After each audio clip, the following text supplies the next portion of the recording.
ఈ రోజు మా పక్కింటి అన్నయ్య గారు వచ్చారు. ఏమమ్మా సిరి మీ ఆయన లేడా అన్నారు.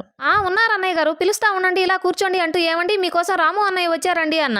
వస్తున్నా అంటూ ఇద్దరికి టీ పెట్టుకురా అన్నాడు. సరే అని టీ పెట్టుకుని ఇచ్చా. ఇంతలో మా ఆయన ఏంట్రా అంత నీరసంగా ఉన్నావు అన్నాడు. అదే మొన్న నేను పని మీద హైదరాబాద్ వెళ్ళా కదరా, ట్రైన్లో రాత్రి ప్రయాణంలో పై బెర్త్ వచ్చిందిరా, చాలా ఇబ్బంది పడ్డాను, నిద్రేపోలేదు సరిగా అన్నాడు. మా ఆయన పోనీ కింద బెర్త్ వాళ్ళని రిక్వెస్ట్ చేయాల్సింది కదరా అన్నాడు. అలాగే అనుకుని తెల్లారులు చూసారా, కింద బెర్త్ మీదకి ఎవరైనా వస్తారు అని వాళ్ళని రిక్వెస్ట్ చేసి మార్చుకుందాం బెర్త్ అని. కానీ నేను దిగాల్సిన స్టేషన్ వచ్చింది కానీ బెర్త్ మీదకి ఎవరు రాలేదురా అన్నాడు. మా ఆయన ఒక నిమిషం షాక్ అయిపోయి ఏడ్చినట్టే ఉంది అన్నాడు. అవునరా, నీ భార్య పుట్టినరోజుకి గిఫ్ట్ గా కార్ అడిగితే డైమండ్ నెక్లెస్ కొనిచ్చావంట, అది తెలిసిన మా ఆవిడ కోడై కూస్తే పర్లేదు గ్రద్దై పీకి తింటుంది అన్నాడు. ఓ అదే, నకిలీ డైమండ్స్ అయితే తేగలం కానీ నకిలీ కారుని తేలేం కదరా అన్నాడు. అంటే ఏముంది, అది డైమండ్ కాదు, దీనికి డైమండ్ కి నకిలీకి తేడా తెలియదు కానీ మళ్ళీ డైమండ్ కావాలంట. వచ్చిన డబ్బులు నెల వచ్చేసరికి ఈఎంఐలు కట్టలేక చచ్చిపోతుంటే డైమండ్ నెక్లెస్ మళ్ళీ కారు అంట అన్నాడు. వీడియో నచ్చితే లైక్ చేసి మన ఛానల్ ని సబ్స్క్రైబ్ చేసుకోండి.